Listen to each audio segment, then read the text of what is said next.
falar sobre a origem da capoeira no Brasil é falar sobre a origem da escravidão no Brasil. A partir do século XVI e durante o século XVII, XVIII, XIX, o negro foi usado como ferramenta de mão de obra para sustentar a colônia portuguesa, principalmente a colônia portuguesa e depois o próprio Império Brasileiro.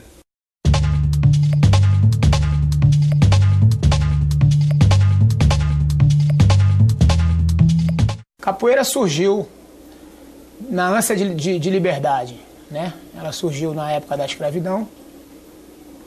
Os escravos treinavam capoeira, disfarçavam como dança, né? E treinavam a luta para tentar um dia a liberdade.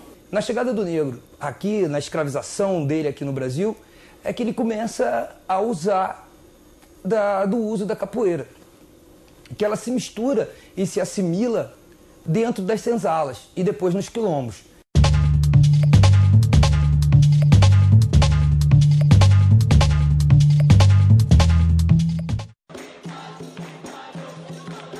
Nós começamos o trabalho de capoeira aqui nessa escola em 1987, né?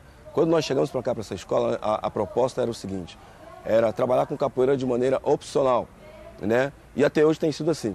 Então, antes, quando a educação física era, era fora da grade horária, o aluno que optasse por praticar a capoeira substituía as aulas de educação física, entendeu? Então ele tinha a avaliação normalmente dele, como se fosse na aula de educação física, feita por mim, e no final do bimestre era repassado a nota dele para o professor de educação física dele de origem.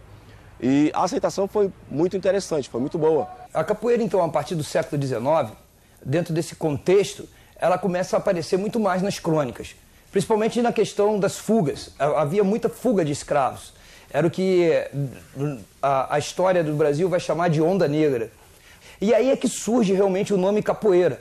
A própria dificuldade que os capitães do mato tinham nesse período de recapturar o negro, e a desculpa sempre era, fugiu para capoeira, não deu como pegar, conseguiu escapar.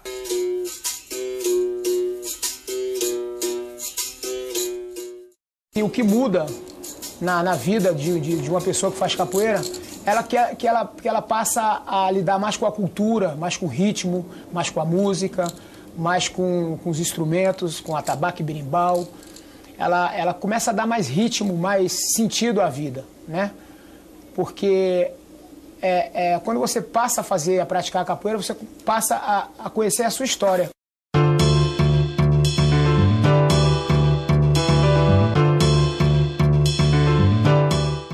O mais interessante que você vê dentro desse processo é a própria camaradagem que tinha entre as várias nações que eram escravizadas aqui no Brasil. Eles procuravam colocar nas senzalas povos diferentes, com línguas diferentes, que era para ver se embolava todo mundo e um não ficava amigo do outro. Mas, por incrível que pareça, apesar de pouco se entenderem dentro de cada dialeto, havia um troco em comum e conseguia haver a comunicação. Então, a capoeira ela surge exatamente desse, digamos assim, caldeirão cultural, onde o banto vai colocar alguma coisa, o angolano vai colocar alguma coisa, e as várias outras nações que foram escravizadas na África, que vieram para cá, cada um vai colocar um pouquinho da sua cultura dentro do movimento em prol do nascimento da capoeira.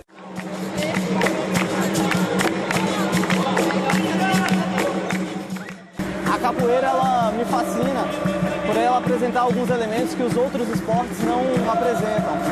Ela tem um aspecto de jogo, luta e dança, e isso deixa livre para que o praticante opte, ou o professor, se ele vai trabalhar mais a parte da luta, a parte da dança ou a parte do jogo. No início aqui nós enfrentamos muito preconceito, né, com relação a alguns colegas e até com relação a alguns pais na introdução da capoeira no contexto escolar, entendeu? Então, qualquer coisinha que um aluno de capoeira fazia, aí então as pessoas colocavam como culpada a capoeira. Mas, graças a Deus, o outro lado da moeda, né, vamos dizer assim, foi mais interessante. Porque a gente percebeu que tinha muito aluno que praticava capoeira e com o tempo, né, ele foi se socializando mais, ele foi se interessando mais pelo ambiente escolar, ele foi realmente desenvolvendo mais também fisicamente. Então a gente tem relatos de pais que notaram essa diferença, esse comportamento, né, essa melhora de comportamento no seu filho, entendeu? Então a gente acha que a capoeira, ela serviu como elemento transformador no contexto escolar.